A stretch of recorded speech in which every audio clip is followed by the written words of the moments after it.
Hoy voy a contarte una historia real, una historia reciente, que aún resuena como un eco de horror en Argentina. Se trata del triple crimen de Brenda, Lara y Morena, tres chicas jóvenes que desaparecieron en un mismo día. Tres vidas arrancadas de golpe. Imagina la escena: un barrio común, casas bajas, calles tranquilas. Pero en esas veredas la sombra del miedo se extendía. Familias desesperadas, sin noticias. Celulares que dejaron de sonar. Mensajes sin respuesta. Silencio. Ese silencio denso que te aplasta el pecho y no te deja respirar. La policía empezó la búsqueda. Nombres, fotos, pistas. Los días avanzaban y la esperanza se apagaba como una vela al borde de consumirse. Y entonces llegó la noticia que nadie quería escuchar. Los cuerpos de las tres chicas fueron encontrados. El horror ya no era un rumor, era una realidad imposible de borrar. Tres chicas jóvenes. Dos tenían 20 años, la tercera apenas 15. Habían aprendido a sobrevivir con lo que tenían, con lo que sabían.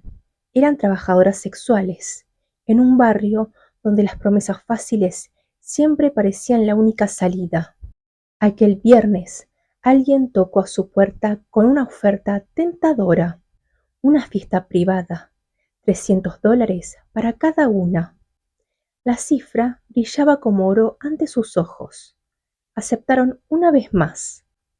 Subieron a la camioneta blanca que las esperaba en la esquina. Ninguna de ellas sabía que ya no volvería a ver la luz de la mañana. El viaje fue corto pero eterno. Ventanas cerradas, vidrios polarizados. El silencio de los hombres que conducían era más perturbador que cualquier palabra. Cuando llegaron, no había música, no había fiesta, solo una casa húmeda en Florencio Varela. Allí comenzó la pesadilla. No era una fiesta, no era un trabajo, era una venganza. Las habían acusado de robar a un narcotraficante, y la venganza en ese mundo no conoce género, no conoce edades, conoce solo sangre. Fueron torturando una a una mientras las otras miraban. Las apuñalaron, las quemaron con cigarrillos, las asfixiaron con bolsas en la cabeza, las mutilaron.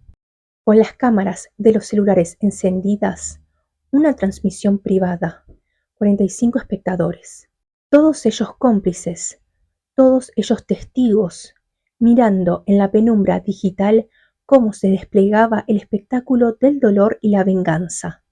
Los verdugos sonrieron. No era dinero lo que iban a pagarles esa noche, sino el precio final de haber tocado lo que no debían. Gritos, sombras, cuerpos quebrados en medio de un ritual macabro. Cada minuto era transmitido como una advertencia viva. Esto le pasa al que se mete con nosotros. Las tres chicas que desaparecieron aquel viernes fueron asesinadas el mismo día. Sus restos fueron arrojados sin piedad en un pozo ciego, como si la tierra pudiera tragar la evidencia del horror. La investigación avanzó con sigilo. A través del seguimiento de cámaras de seguridad y el rastro digital de los celulares, la policía llegó a una vivienda. Al ingresar, un olor sofocante de cloro lo inundaba todo, tan fuerte que casi era imposible respirar. Dentro de la casa encontraron a dos personas. Estaban limpiando a toda prisa, intentando borrar el mar de sangre que manchaba los pisos y las paredes. Fueron detenidos de inmediato. Horas después, en un hotel alojamiento, capturaron a otras dos personas, los inquilinos de esa misma vivienda, escenario del crimen. Pero la historia no termina aquí. Las autoridades sospechan que hay más implicados. Los autores materiales del triple asesinato aún están siendo buscados. La sombra de esa noche todavía se extiende y el eco de lo ocurrido sigue retumbando en cada rincón del caso. Hace horas alguien disparó contra la casa de Lara, de apenas 15 años, asesinada. El caso aún está lejos de cerrarse. Cada detalle, cada gesto, parece esconder algo que nadie quiere revelar. Las familias no hablan entre ellas, y hay secretos, muy oscuros, flotando entre las paredes, secretos que duelen incluso al mencionarlos. Sabían a qué se dedicaban sus hijas, sus nietas, sus hermanas. Sabían y aún así lo permitían. Pero cuando llevaban dinero a casa, parecía que todo dejaba de importar. La edad, el peligro, incluso la vida misma, especialmente en el caso de la menor, de 15 años. No eran niñas inocentes, tenían calle, tenían vida, más de lo que muchos podrían imaginar para sus cortos años. Caminaban por mundos que los adultos temen siquiera imaginar. Tenían secretos, risas, miedos y una fuerza que pocos podían ver. Y aún así las mataron, por robar a un narco. Pensaron ingenuamente que no habría consecuencias, pero las consecuencias llegaron, silenciosas, terribles, inevitables. Ahora queda el miedo, los disparos, los susurros de quienes saben demasiado y el dolor que se filtra en cada rincón de las casas, en cada mirada esquiva. Y mientras el caso sigue abierto, mientras la policía sigue buscando, mientras las familias callan, queda la sensación que algo oscuro, algo muy oscuro, aún acecha. Y al final, cuando todo se escucha en silencio, queda una lección, una verdad que no podemos ignorar. En la actualidad, el riesgo y la superficialidad parecen dominar la vida. Lo vemos en las redes, en los excesos, en la plata fácil, en la prostitución, en OnlyFans, en viajes, autos, fiestas. Un mundo donde todo parece inmediato, brillante y sin consecuencias. Se ha perdido la cultura del trabajo, del estudio, del esfuerzo, de construirse paso a paso.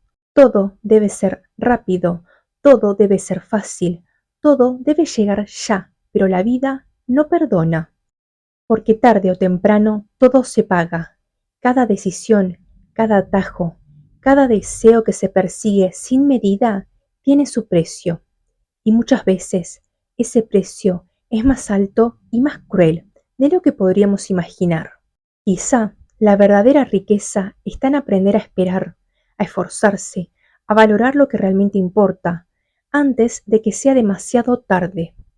Al final, las tres chicas no eran ingenuas. Sabían de calles, de riesgos, de la vida que elegían vivir. Se movían entre drogas, prostitución y robos. Tal vez robarle a ese narco no haya sido la primera vez. No se trata de victimizarlas, se trata de reconocer que eligieron un camino peligroso, un camino que, tarde o temprano, cobraba factura. Es una lástima que hayan tomado decisiones equivocadas, que se adentraran en el mal y que eso las haya llevado a la tumba prematuramente. La vida enseña con crudeza que el que nada debe, nada teme, y esas elecciones, esas decisiones tienen consecuencias, muchas veces irreversibles. Gracias por llegar al final del relato de esta historia de terror, que mal etiquetaron como triple femicidio, pero en realidad fueron brutalmente torturadas y asesinadas como parte de una despiadada venganza narco.